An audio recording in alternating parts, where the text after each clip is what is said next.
grizzly bear stood motionless before them, its massive form blocking the narrow path through the forest. The students could feel the ground tremble with each slow step the creature took, and the air itself seemed to vibrate with the primal force radiating from it. Its fur was matted with the dampness of the forest, and its eyes, yellow and unblinking, met the students' gaze with an unnerving, almost disinterested calmness. This was a creature that had no need for fear, no need for caution. It was simply an unstoppable force of nature, thriving in a world where survival was a battle fought not in courts or classrooms, but in the thick of the wild. Officer Marlowe stood at the front of the group, her face expressionless. She had clearly faced this kind of situation before. With a slight shift of her posture, she subtly shifted her weapon, but made no move to point it directly at the creature. She knew better than to provoke a predator like this. "We're not its prey," Marlowe said quietly, her voice calm but carrying a subtle edge of command. She took a slow step back, her eyes flicking from the bear to the students behind her. "If we make any sudden moves, if we show fear, it might think we're a threat. Right now, it's just curious. It's trying to figure us out." Retex, his 6 delicate fingers trembling slightly despite his best efforts to control his reactions, exchanged a glance with Zephyrus, who had been the most vocal in his disbelief about Earth's dangerous reputation. They had thought it all a story, an exaggerated myth, nothing more. But standing here now, confronted with the raw, untamed reality of Earth's ecosystem, the truth hit them like a physical blow. The stories hadn't been exaggerations. They had been warnings. Warnings that they hadn't truly understood until this moment. "You said it was curious," Rethix whispered, his voice barely audible. "What does that mean? Is it trying to communicate with us?" Marlowe's lips twisted into a faint smile, but it was a tight, humorless smile. "Not in the way you think. It's trying to gauge if we're a threat or if we're something it could attack. Right now, it's not sure. And it's waiting for us to make the first move." For what felt like an eternity, the bear remained in place, its hulking frame nearly blending into the shadows of the towering trees. The Telrixians remained still, breath held, watching as the creature sniffed the air, its nostrils flaring with each inhalation. Its large, powerful muscles rippled under its thick fur as it moved its head from side to side, slowly, deliberately. Its eyes never wavered from the group. Zephyrus swallowed hard. "How do we know it won't just attack?" "You?" Marlowe's eyes were cold and steady as she answered. "Because we're not food. Not right now. But if it senses weakness, or if we get too close, if we panic, then we become prey." The students, each of them utterly unprepared for the gravity of the situation, took a collective breath. The tension in the air was thick enough to cut with a knife, and the forest seemed to hold its own breath along with them. Even the birds had stopped singing, and the wind held still, as though the very planet itself had paused to witness this fragile standoff. And then, as though it had made up its mind, the bear shifted. The ground trembled again as it moved its immense bulk to the side, its gaze lingering on the group for just a moment longer before it lumbered away, disappearing back into the shadows of the dense forest. It was over. Just like that. But the relief that flooded the students' bodies was short-lived. The encounter had left them shaken, each of them realizing in that moment just how precariously they stood at the mercy of Earth's violent ecosystems. The bear had been merely a test, a demonstration of the raw, unrelenting power that governed this planet. And there was so much more they would have to face. "Let's move," Marlowe said, her voice breaking the spell of silence. "We're not out of danger yet."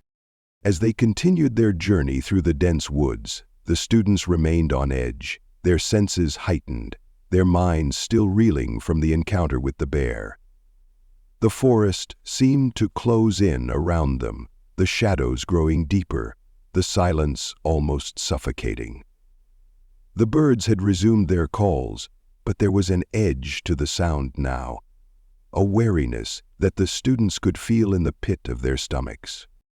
The path grew steeper as they moved further into the preserve, and the trees began to thin, revealing patches of wild grass and rocky outcroppings.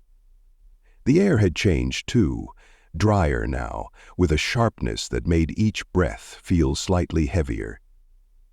The students could hear the sound of something moving in the distance, the occasional rustle of leaves or the snap of twigs, but they couldn't tell what it was. Marlowe didn't seem concerned. She just motioned for them to keep moving forward, her eyes scanning the surroundings with practiced ease. Then, without warning, a high-pitched screech rent the air, followed by a series of frantic growls.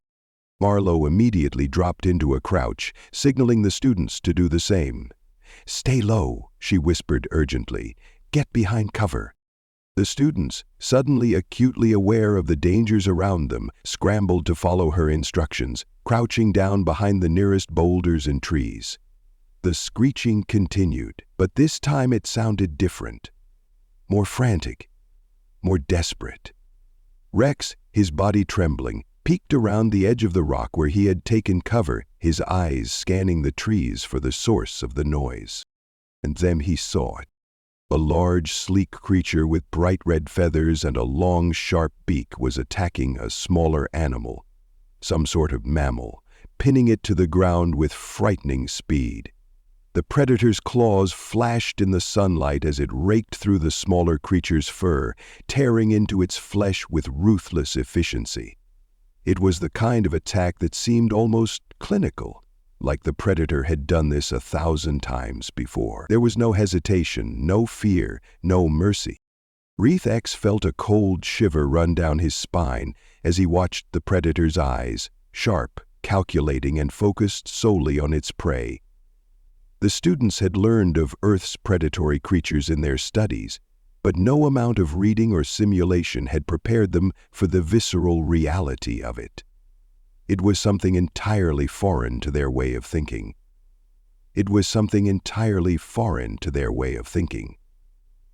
Reeth X felt a cold shiver run down his spine. His magic. "This is the survival cycle," Marlowe said softly, her voice almost drowned out by the screeches of the predator. "Every creature here has a role to play. Some hunt, some are hunted, and no one is safe. Not for long." The predator finished its meal quickly, ripping into the smaller creature with savage intensity, its movements too fast for the students to fully follow. When it was done, it paused, licking the blood from its beak with a sickening slowness. Then, as if it had sensed the presence of the group, it turned its head and locked eyes with Reddix. The moment stretched out, a heartbeat hanging in time. The creature took a step forward, its beak gleaming in the sun as it took notice of the intruders. Its eyes narrowed, and for a brief moment, the students felt the full weight of its predatory gaze. Marlowe was already moving, her voice sharp and commanding. "Move! Move now!" Harry followed. The group scrambled, running as quickly as their legs could carry them, not daring to look back to see if the predator had followed.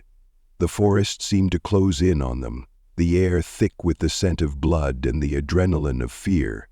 Rex's heart was pounding in his chest, and his breath came in short, sharp bursts as he pushed himself harder, faster through the brush. The creature was behind them now, its screeches echoing through the woods, and the students ran faster than they ever thought possible, pushing through their terror and exhaustion.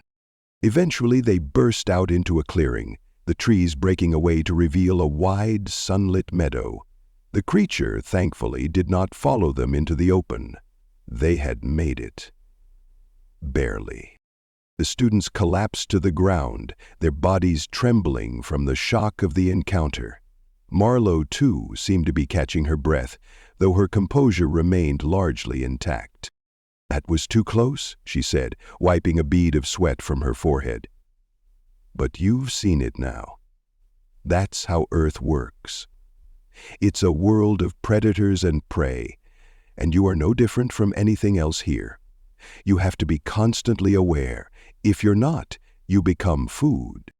Retex looked around at the group, their faces pale, their bodies still shaking. They had witnessed Earth's brutality firsthand, and in that moment, none of them doubted the truth of the planet's name.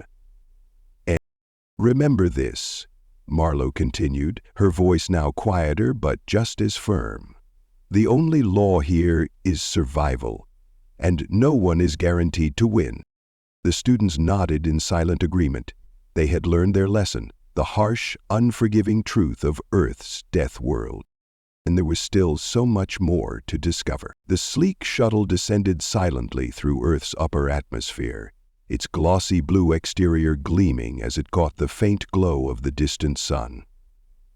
Inside, the Tilrixian students sat in perfect order, their multifaceted eyes shimmering with excitement and curiosity. These students had been chosen from the most prestigious academies on Tilrix to take part in an intergalactic cultural exchange program. As the shuttle hummed gently, the young aliens stared out of the wide windows, their minds racing with the countless facts and figures they'd learned about Earth during their lectures.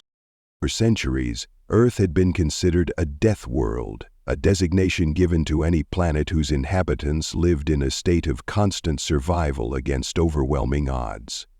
Its reputation had intrigued scholars, inspired thrill-seekers, and drawn xenobiologists from across the galaxy. But to these students, who had grown up in the comfort of peaceful advanced civilizations, Earth seemed more myth than reality. The idea that a planet could be so dangerous that it earned such a grim title felt, to them, almost like a fantastical exaggeration. Noroth, their instructor, stood at the front of the shuttle, her figure tall and slender, with skin that glowed faintly under the soft light of the cabin. She was a seasoned traveler, having visited countless worlds in her time, but Earth, despite her vast knowledge of it, still held a certain tension for her. Even Noroth couldn't entirely shake the unease she felt when dealing with a planet so unpredictably dangerous. "Students," she said, her voice calm, yet laced with an undeniable authority.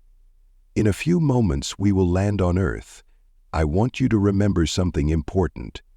What you have learned in your textbooks will mean little here. Earth is a place of raw survival. It is a world where even the smallest organism can be your worst enemy. You will see that for yourselves today." Well, a murmur of excitement spread among the students. They had been warned about the perils of Earth's environment, but like many who had come before them, they found it hard to fully comprehend what such warnings meant. Rethex, a young Tilrixian with 6 delicate fingers, raised his hand, his expression a mix of skepticism and curiosity. "Yes, Rethex," Noroth said, her eyes briefly flickering in his direction. "Why'll bring us here if Earth is so dangerous?" Rethex asked, his voice echoing slightly in the cabin's silence. "What could we possibly learn from a planet like this?" The other students nodded, their faces a blend of confusion and excitement. The Tilrixians were from a peaceful world where conflict was rare, and survival, as a concept, was a thing of the past. Everything on Tilrix had been tamed, civilized. Earth, in their minds, was nothing more than a curiosity, an anomaly in the galaxy. Noroth gave a small, knowing smile. "Because," she said, "survival is the greatest teacher. Your civilization has long since transcended the need to fight for existence. But that does not mean you understand the true nature of life. To witness a world where everything is in constant competition for survival, that is something no advanced society can replicate. Perhaps there is a lesson to be found here, one that transcends all your books and theories. You will soon understand, as we descend, why Earth is called a death world." The shuttle dipped lower, the blue sky giving way to the vibrant green landscape below. The students gazed out, their eyes widening in awe as they took in the vastness of Earth's terrain. Endless oceans stretched to the horizon, while lush jungles and expansive savannas rolled beneath them. Some of the students marveled at the sight of the sprawling cities in the distance. Humans, it seemed, had managed to tame some part of their planet after all, yet there was an undeniable wildness to the land, a sense of something untamed ready to strike. With a soft hum, the shuttle touched down in the middle of a nature preserve. The air was thick with humidity and a strange earthy smell filled the cabin. The students disembarked in neat rows, their suits protecting them from the harsh elements of Earth's atmosphere. The very air felt different from what they were used to. The oxygen levels were higher here, the plants and insects strange and alien. They were met by their guide, a local human named Officer Marlowe. Her uniform was simple but practical, her dark hair tied back into a tight ponytail. She surveyed the students with a calm, somewhat amused expression, as if she'd seen far too many curious intergalactic travelers before. Yet there was something in her eyes that spoke to the gravitas of the situation. This wasn't just another guided tour. She had a task here, a responsibility to show these students why Earth was so feared. "Welcome to Earth," Marlowe said, her tone laced with a wry smile. "I'm Officer Marlowe. I've been given the unenviable task of showing you why this planet has earned its nickname. You've all read the reports, but nothing beats experiencing it firsthand." One of the students, Zephyris, leaned in toward Rethex and whispered something in their native tongue. "I bet we'll see some weird animals. I heard they have creatures that live in the ocean. Maybe a sea monster." Three sets of eyes grinned, his 3 sets of eyes gleaming with the excitement of youth. "A monster? I'll believe it when I see it." Marlowe turned, holding up a hand. "All right, let's get started. You'll want to stick close to me and listen carefully. Things here can go from serene to lethal in the blink of an eye." The students followed her into the preserve, and they quickly found themselves surrounded by towering trees and dense underbrush. Birds chirped in the distance, and insects buzzed in the thick, warm air. It looked peaceful, almost idyllic, in fact. Nothing in this strange new world seemed to suggest that danger lurked at every turn. Yet Marlowe's next words shattered their illusions. "You are a great man. Just watch," she said, her voice tense as she pointed to a nearby cluster of trees. "Nature here doesn't care about your perceptions of peace. Watch closely." The students turned their attention toward the trees, where a herd of massive, herbivorous mammals grazed. These creatures were unlike anything the Tilrixians had encountered before. Huge, hulking animals with tusks that curved toward the sky and thick, leathery hides. They moved slowly, grazing on the tall grasses of the meadow, their large eyes seemingly oblivious to the world around them. Before anyone could react, a flash of movement broke the stillness. From the underbrush, a long, sinuous shape leapt out and struck one of the grazing creatures. The students recoiled in shock as a predator, sleek with scale-like skin and a body built for speed, wrapped itself around the massive herbivore. It was a snake, but one far more deadly than any they had ever encountered. The creature constricted around its prey with terrifying speed and precision, its muscles rippling as it squeezed tighter and tighter. The herd animal bellowed in pain, but its cries were quickly cut short as the predator tightened its grip, crushing the life out of its victim. "Did you see that?" Marlowe asked, her voice flat. "That's an earth snake. It kills by constriction. Even creatures like this massive herbivore aren't safe here. They're all part of the system, the constant fight for survival." Rethex felt his stomach churn. The alien students had seen predators before. Most of them were less efficient, less brutal. The predator on Earth was a perfect machine of violence, killing without hesitation, without remorse. "We've only just begun," Marlowe continued. "Stay sharp. There's more to learn here than you might realize." The group continued their journey deeper into the preserve. their steps slow and cautious now. The warnings were real. Earth was a place of violence, where the rules of life and death were simple: kill or be killed. As they moved into a more wooded area, the ground beneath them suddenly trembled. The students froze, their senses alert, but Marlowe's calm demeanor only deepened the tension. "Stay close," she said, her voice laced with authority. "There's something bigger out here. We're not the top of the food chain anymore." A low growl rolled through the trees. The students stood frozen in place, their eyes scanning the dense underbrush for any sign of movement. It was a sound unlike anything they had ever encountered. It was primal, raw, deep, and full of danger. Then, through the trees, it emerged, a massive, muscular creature with shaggy brown fur and claws that could tear through stone. Its eyes, a deep yellow, locked onto the group as it prowled forward with terrifying confidence. The grizzly bear was an apex predator, and it didn't see the Tilrixians as something to be feared. To it, they were simply another potential meal. Marlowe didn't flinch. She stood her ground, eyes locked onto the bear. "That," she said quietly, "is a grizzly bear. It's an apex predator here. If it feels threatened, it'll kill.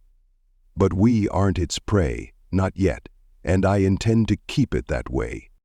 The students, wide-eyed and tense, took a collective step back, their minds racing as they processed the enormity of the creature in front of them.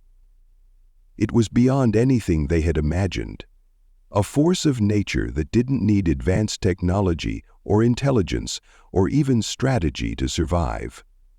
It simply existed, driven by its instincts, and that was more than enough. "This," Marlowe said, her voice quieter now, "is why Earth is a death world.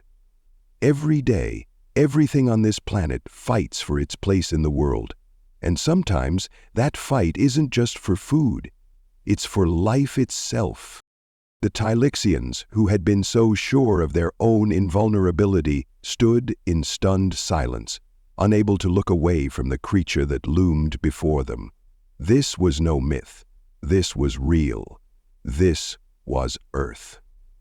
Ogress, Paher, had exhibit aging on Earth for thousands of years, at times been exterminated by Earth's magical truth agent. And it was terrifying. The sun was beginning its descent, casting long, distorted shadows across the meadow as the group continued on. The experience of narrowly escaping the predator had shaken them, but it was far from the last trial they would face on this strange world. The sheer unpredictability of Earth's wildlife, the relentless competition for survival, it all weighed heavily on their minds.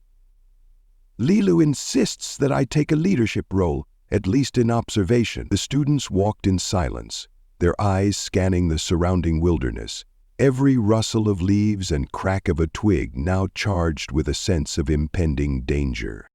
Marlowe led the way, her pace steady, unwavering, as though the events of the day had not rattled her. The students, however, were visibly uneasy, their faces drawn with exhaustion, their thoughts replaying the day's terrifying encounters. Even Zephyrus, who had been the most enthusiastic to explore the wilds of Earth, had fallen into an uneasy quiet. The bloodshed they had witnessed, the crushing power of the creatures around them, had left him humbled in a way that no lesson or textbook ever could.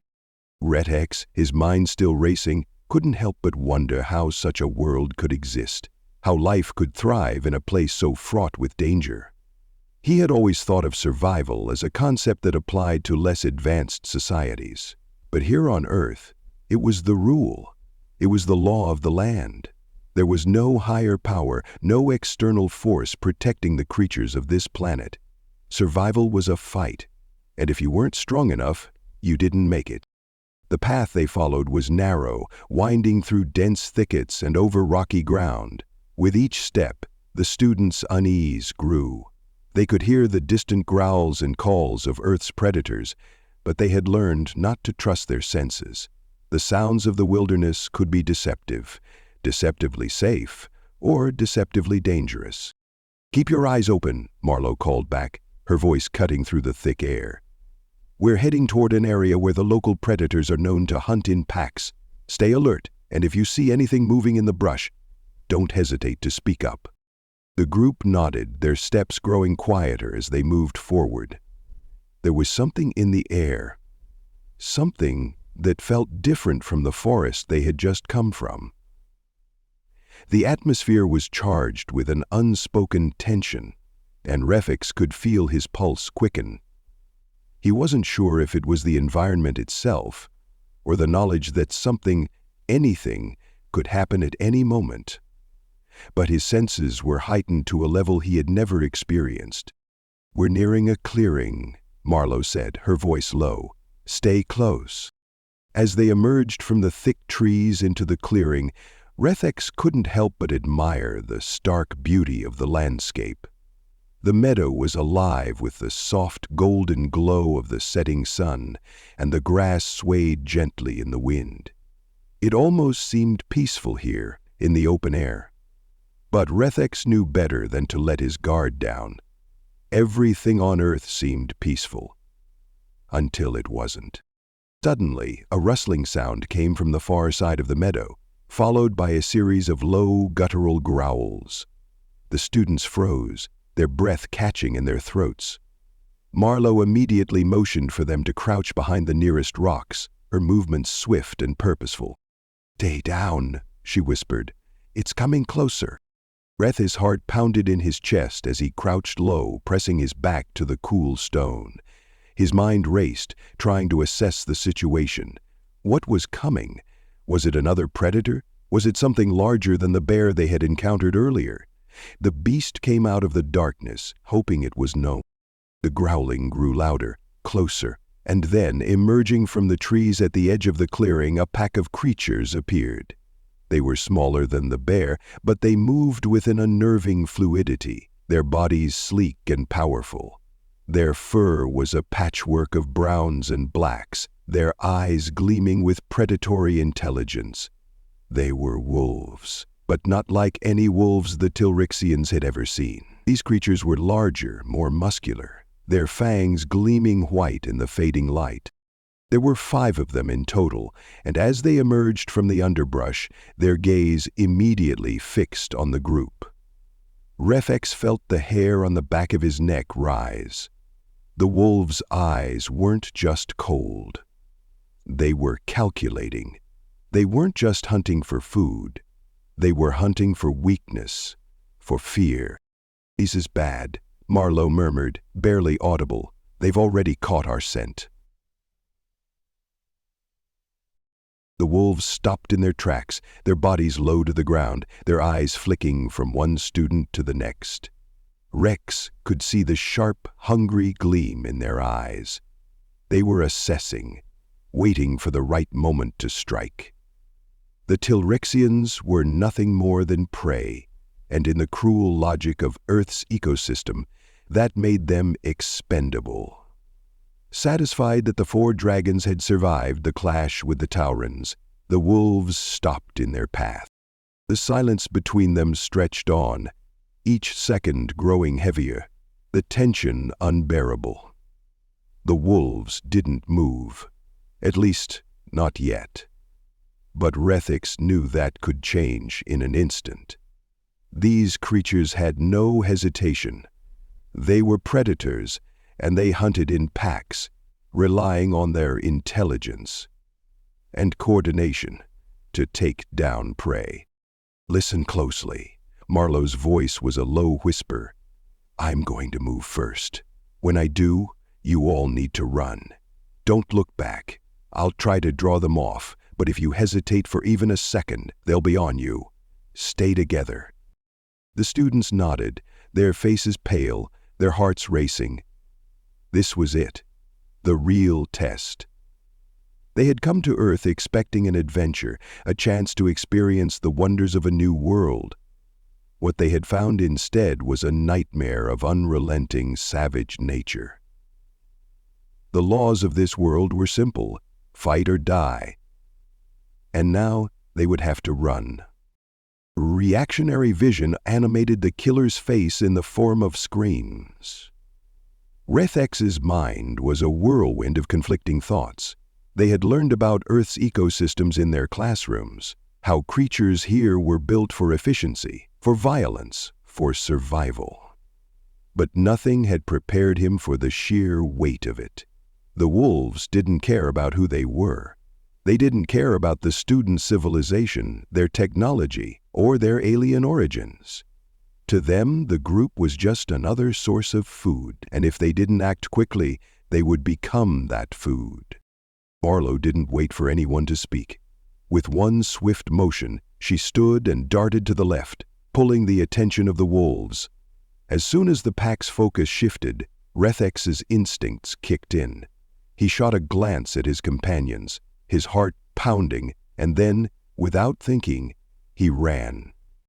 The students sprinted as fast as they could, their feet pounding the earth beneath them.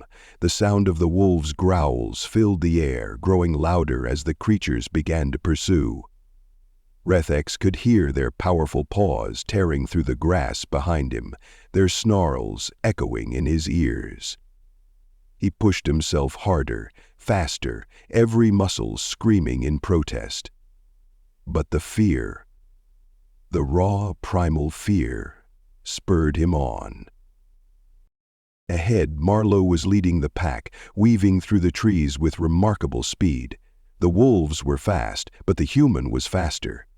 She knew this land, knew how to navigate it, and she was using that knowledge to her advantage.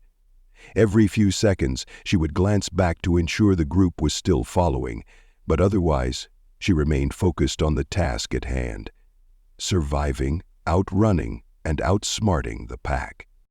Rethex felt his chest tightening with exhaustion, but he dared not slow down. The wolves were relentless, and the moment they caught up, it would be over. He could hear the pounding of their paws getting closer, and in that moment, he realized just how fragile life really was on Earth. There was no mercy here, no second chances. If they didn't outrun the wolves, if they didn't survive this, there would be no one left to mourn them. As the clearing narrowed into a dense patch of trees, Marlowe led them toward a rocky outcrop, a natural barrier that they could use to gain some ground. The group was panting, gasping for air, but they knew they couldn't stop now. The wolves were gaining, their snarls growing louder, their scent thick in the air. "We're almost there," Marlowe shouted, her voice strained with the effort. "Don't stop now." With a final burst of energy, the students pushed forward, leaping over fallen logs and scrambling up the rocky incline. The wolves were still on their tail, but they had to be close, closer than ever. Rethex felt his heart in his throat, every step a battle against his own body's exhaustion, every breath ragged and shallow. Just as they neared the top of the incline, Marlowe turned to face the wolves one last time. She drew a weapon from her belt, a small handheld device, and activated it. There was a blinding flash of light, and the wolves hesitated, momentarily disoriented by the sudden burst of energy. That was all they needed. With a final effort, they scrambled to the top, collapsing onto the flat rocks. "Howdy hollow!" The wolves hesitated at the base of the incline, growling and pacing, but they didn't pursue further. They had been stalled, momentarily thwarted. Reth's chest heaved as he lay on his back, staring up at the sky, the weight of the near-death experience sinking in.